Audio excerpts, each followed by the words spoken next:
नमस्कार दर्शक बंधु, आज हूँ जून मास 13 तारिख शुक्रवार। आसतु आज दिन तमाम गुरुत्वपूर्ण खबर पर नजर पकाइबा। भिडियोटी को शेष पर्यंत देखंतु, खूब कम समय जानीपर आज दिन संपूर्ण खबर। जदि आपण मैंने चैनल नुआ करी अछंती, चैनल को सब्सक्राइब करी पाखरे थिबा बेल आइकन को दबाई दियंतु, जहाँद्वारा कि आपण प्रतिदिन एमती लेटेस्ट न्यूज सर्वप्रथमे जानीपारे। आसतु संपूर्ण खबर पर नजर पकाइबा। आसिला +3 नाम लेखा प्रथम पर्याय कटअप कला विज्ञान और वाणिज्य रेभेन्सा होउछि आगरे। जुक्त 3 नाम लेखापाई प्रथम पर्याय कटअप मार्क प्रकाश पाई। उच्च शिक्षा विभाग पक्षर प्रथम कटअप तालिका प्रकाश करा जायछि। तेबे चलित वर्ष कला विज्ञान और वाणिज्य रेभेन्सा विश्वविद्यालय आगर रही। मोट 2,64,509 सीट पर चलित वर्ष 2,65,590 छात्र छात्री आवेदन करथिले। तन्मध्य प्रथम कटअप मार्क अनुसार 1,75,722 छात्र छात्री नाम लेखापाई मनोनीत होइछन्ति। एथिरे 70,745 पुओ पिला रहिथिबा बेले 1,04,967 जन झियो एवं 10 जन ट्रांसजेंडर मध्य रहिछन्ति। परवर्ती खबर, राज्य प्रति ब्लॉक रे गड़िब विकास वाहन। विभिन्न जनकल्याणकारी योजना को नहीं लोक को सचेतन। राज्यस्तरीय विकास वाहनर शुभारंभ कले मुख्यमंत्री मोहन चरण माझी। राज्य सरकार को 1 वर्ष पूर्ति अवसर में यही पंचायतराज और पानीय जल विभाग पक्षर आयोजित राज्यस्तरीय विकास वाहन यात्रार शुभारंभ होईछि। स्थानीय महात्मा गांधी मार्ग में मुख्यमंत्री मोहन चरण माझी यह शुभारंभ करिसेंति। राज्यर 314 ब्लॉक आज जून 21 जाए विकास वाहन गड़िब। 5 महानगर निगम 115 पौरांचल भी यह गड़िब। बीजेपी सरकार वर्ष पूर्ति अवसर में सरकारी जनकल्याणकारी योजना को लोकों को नहीं सचेतन करिवो। लोकों सेवार समर्पित 1 वर्षर नारी शक्ति, युव शक्ति, अन्नदाता, सामाजिक प्रतिबद्धतार वार्ता बांटिबे। सुभद्रा योजना, पछुआ वर्ग संरक्षण भली विभिन्न वार्ता बांटिव यही विकास वाहन। परवर्ती खबर, आगामी लोकसभा निर्वाचन में नारी शक्ति वंदनीय। 33% महिला संरक्षण लागू करिवे सरकार। नुआ रूप में होईपारे आसंता 2029 लोकसभा निर्वाचन। कारण निर्वाचन में महिलांको सीट संरक्षण व्यवस्था लागू पारंती मोदी सरकार। आसंता लोकसभा निर्वाचन देश में नारी शक्ति बंधन अधिनियम को लागू करा योजना चलती बोली विशेष सूत्र जनापड़ी। आमती जदि हुए तेज लोकसभा सहित राज्य विधानसभा महिला मानक 33% सीट संरक्षित रखा जो महिला माने निर्वाचित हो लोकसभा एवं विधानसभा प्रतिनिधित्व करेंगे। परवर्ती खबर, अमेरिका और चीन वाणिज्यिक चुक्ति घोषणा। अमेरिका को रेयर अर्थ उपादान देव चीन। अमेरिका और चीन मध्य वाणिज्यिक चुक्ति घोषणा होईछि। निजे अमेरिका राष्ट्रपति डोनाल्ड ट्रंप यही घोषणा करिसेंति। एही बुझामणा अंतर्गत चीन एवं अमेरिका को रेयर अर्थ उपादान जोगाइब। रेयर अर्थ उपादान प्रजुक्ति उपकरण, स्मार्टफोन एवं इलेक्ट्रिक कार भली क्षेत्र में बहुल मात्रा व्यवहार करा जाए। तेबे रेयर अर्थ बदल में चीन छात्र छात्री को अमेरिकार यार कॉलेज और विश्वविद्यालय गुड़िक पढ़ाई अनुमति देव। ट्रंप यह कहते जे नुआ डील द्वारा टारिफ अर्थात आमदानी शुल्क को नहीं अमेरिका 55% लाभ मिलुची। अन्य पक्षरे चीन को मात्र 10% लाभ मिलिबो। तेबे यह स्पष्ट होई नहीं उक्त टारिफ व्यवस्थार संपूर्ण अर्थ कौन एवं यह किभली कार्य करियो ताहा जणा पड़ी नहीं। परवर्ती खबर, राज्य सरकार को बड़ निष्पत्ति। एणिकी वयस्क दिव्यांग मानक घरे नहीं पेंशन देवे प्रशासन। ओडिशा सरकार को जिला प्रशासन को निर्देश देइछन्ति जे जो हिताधिकारी पंचायत कार्यालय को पेंशन ग्रहण करने को आसबार असुविधार सम्मुखीन होउछन्ति सेमानकु नहीं घरे पेंशन पहुँचापे आवश्यक व्यवस्था करंतु। राज्य सरकार जिला सामाजिक सुरक्षा अधिकारी मानकु मध्य मधुबाबू पेंशन योजना अधीन 80 वर्ष ऊर्ध्व व तदूर्थ बयसर व्यक्ति एवं 80% व तदूर्थ अक्षमता थिबा अधिकारी मान हिताधिकारी मानकु घरे पेंशन पहुँचापे व्यवस्था करने को निर्देश देइछन्ति। सामाजिक सुरक्षा और दिव्यांग सशक्तिकरण विभागर कमिशनर कम सचिव RS गोपालन ए संपर्क में आज DSSO मानकु एक पत्र लिखिछन्ति। परवर्ती खबर, मौसुमी है सक्रिय, तातीरे लगे एणिकी ब्रेक। 17 जाए राज्य में विभिन्न स्थान में हेब वर्षा। लंबा विरति पर दक्षिण पश्चिम मौसुमी वायु लेउटिछि। आसंता 2 दिन भितर मौसुमी ओडिशार किछि भाग को प्रवेश करिवो। एपटे राज्य ताती सामान्य कमिछि। वर्षा भी होइछि किछि स्थान में। पाणीपाग पूर्वानुमान कहूछि आसंता 24 घंटा पर तापमात्रा 2 ରୁ 4 डिग्री सेल्सियस कमी पारे। नियमित अनेक स्थान में वर्षा संभावना थिबा बेले किछि जगह प्रबल वर्षा होई पारे। ବୁଧବାର ଅପରାହ୍ନ 5:30 ଭିତରେ ଭୁବନେଶ୍ୱର, ପାରାଦୀପ, କଟକ, ଢେଙ୍କାନାଳ, ଯାଜପୁର, ବାଲେଶ୍ୱର, ଚାନ୍ଦବାଲି, ରାୟଗଡ଼ା, ପାରଳାଖେମୁଣ୍ଡି ଏବଂ ନୟାଗଡ଼, କେନ୍ଦୁଝରରେ ହାଲୁକାରୁ ମଧ୍ୟମ ବର୍ଷା ହୋଇଛି। ବର୍ତ୍ତମାନ ମୌସୁମୀ ସକ୍ରିୟ ପାଇଁ ପାଗ ଅନୁକୂଳ ଥିବାବେଳେ ପଶ୍ଚିମବଙ୍ଗୀୟ କେନ୍ଦ୍ରୀୟ ଉପସାଗରରେ ଉତ୍ତର ଆନ୍ଧ୍ରପ୍ରଦେଶ ଉପକୂଳରେ ବାୟୁମଣ୍ଡଳର ଉପରିଭାଗତା ଏକ ଘୂର୍ଣ୍ଣିବଳୟ ସୃଷ୍ଟି ହୋଇଛି। ପରବର୍ତ୍ତୀ ଖବର, ମୋହନ ସରକାରଙ୍କ ବଡ଼ ଯୋଜନା, ପଶ୍ଚିମ ଦକ୍ଷିଣ ଓଡ଼ିଶାକୁ ସଂଯୋଗ କରିବ ବିଶାଳ ନମୋ ଏକ୍ସପ୍ରେସ୍ ୱେ। ମୋହନ ମାଝୀ ସରକାର ରାଜ୍ୟରେ ନୂଆ ଭିତ୍ତିଭୂମି ବିକାଶ କରିବା ଲାଗି ଏକ ନୂଆ ଘୋଷଣା କରିଛନ୍ତି। ନମୋ ଏକ୍ସପ୍ରେସ୍ ୱେ ନିର୍ମାଣ କରି ଓଡ଼ିଶାର ପଶ୍ଚିମ ଏବଂ ଦକ୍ଷିଣ ଅଞ୍ଚଳକୁ ସଂଯୋଗ କରିବାକୁ ସରକାର ଯୋଜନା କରୁଛନ୍ତି। ମୁଖ୍ୟମନ୍ତ୍ରୀ କାର୍ଯ୍ୟ ବିଭାଗକୁ ଜୁନ୍ 16 ସୁଦ୍ଧା ଏକ ପ୍ରାଥମିକ ରିପୋର୍ଟ ଦାଖଲ କରିବାକୁ ନିର୍ଦ୍ଦେଶ ଦେଇଛନ୍ତି।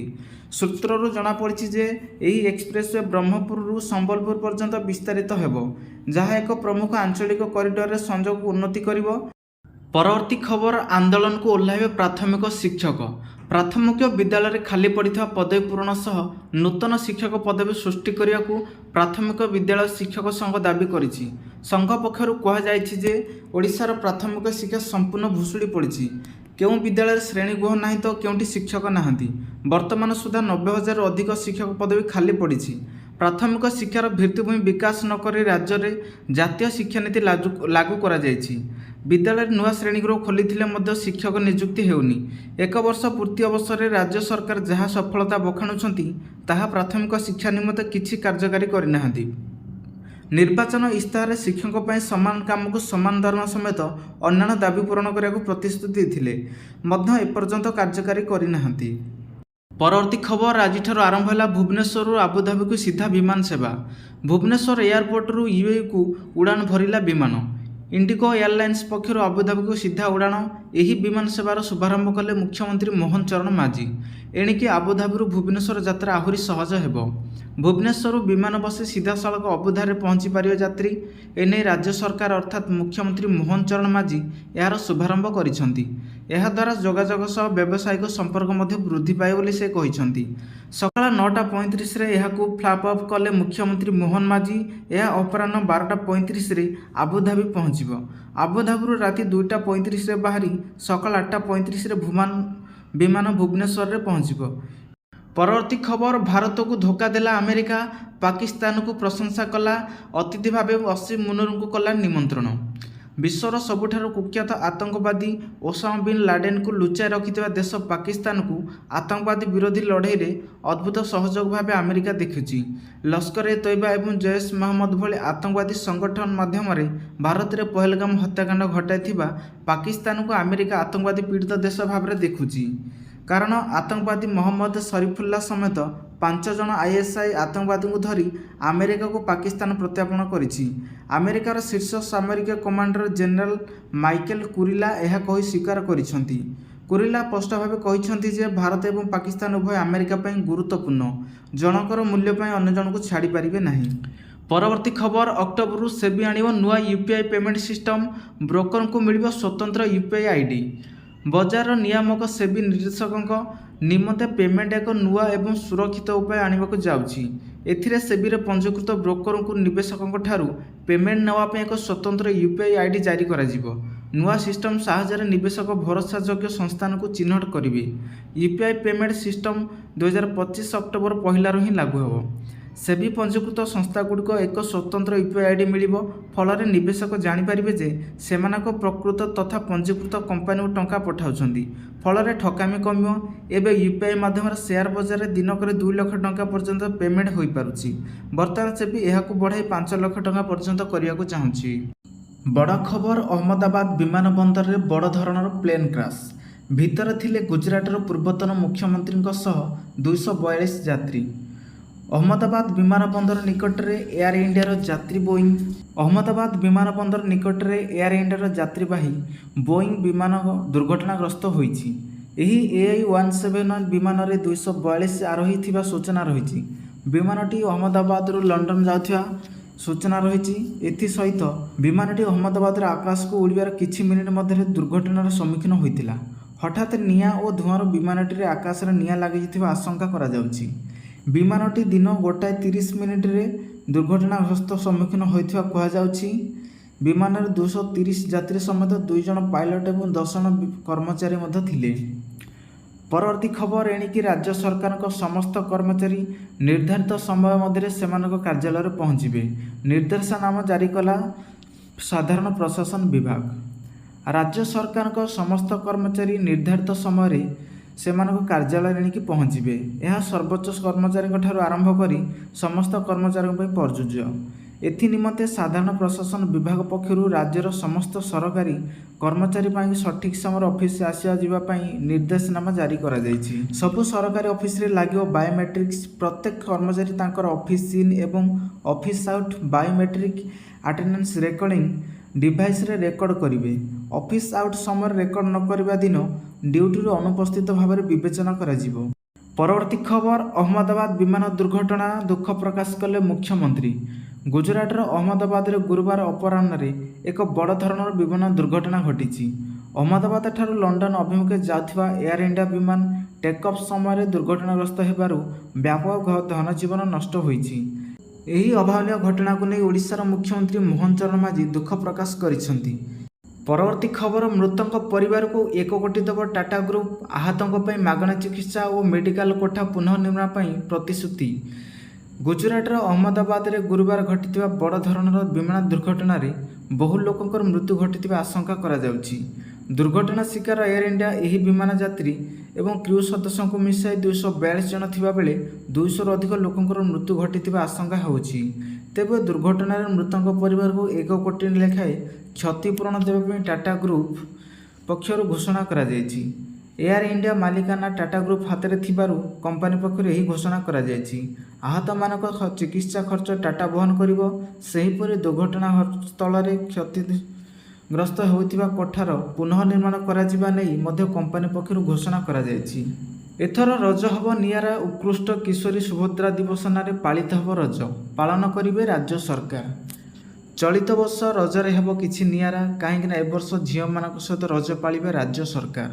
ଏମିତିରେ ରାତି ପାଇଲେ ସଜବାଜ, ତା ସହିତ ଆସିଯାଉଛି ପହିଲି ରଜ। ତେଣୁ ଆଜି ଘୋଷଣା ହୋଇଛି ଏହି ରଜ କିଛି ଭିନ୍ନ ଧରଣର ହେବ।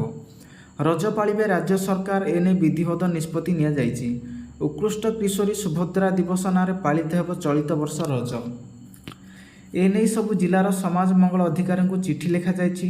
ତୁରନ୍ତ ଏନେଇ ପ୍ରସ୍ତୁତି ସାରିବାକୁ ନିର୍ଦ୍ଦେଶ ମଧ୍ୟ ଦିଆଯାଇଛି। ପ୍ରତି ପୌରାଞ୍ଚଳରେ ଏହି କାର୍ଯ୍ୟକ୍ରମ ହେବ। କିଶୋରୀମାନଙ୍କୁ ନେଇ ଏହି କାର୍ଯ୍ୟକ୍ରମ ହେବ, ଏନେଇ ଏସ୍ଓପି ଜାରି କରାଯାଇଛି।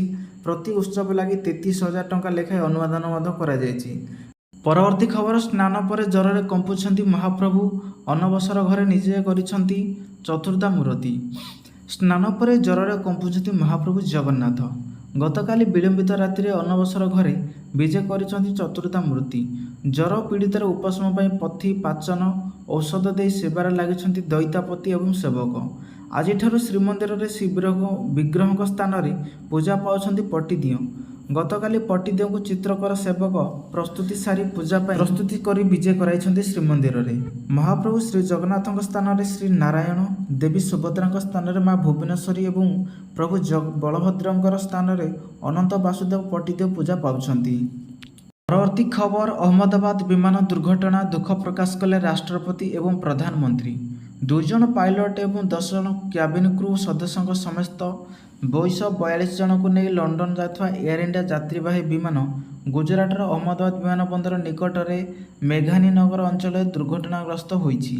ଯାତ୍ରୀମାନଙ୍କ ମଧ୍ୟରୁ 169 ଜଣ ଭାରତୀୟ ନାଗରିକ ଥିବାବେଳେ 53 ଜଣ ବ୍ରିଟିଶ ନାଗରିକ, ଜଣେ କାନାଡ଼ା ଏବଂ 7 ଜଣ ପର୍ତ୍ତୁଗୀଜ ନାଗରିକ ଅହମ୍ମଦାବାଦରୁ ଲଣ୍ଡନ ଯାଉଥିବା ବିମାନ ନମ୍ବର AI-171ରେ ଥିଲେ।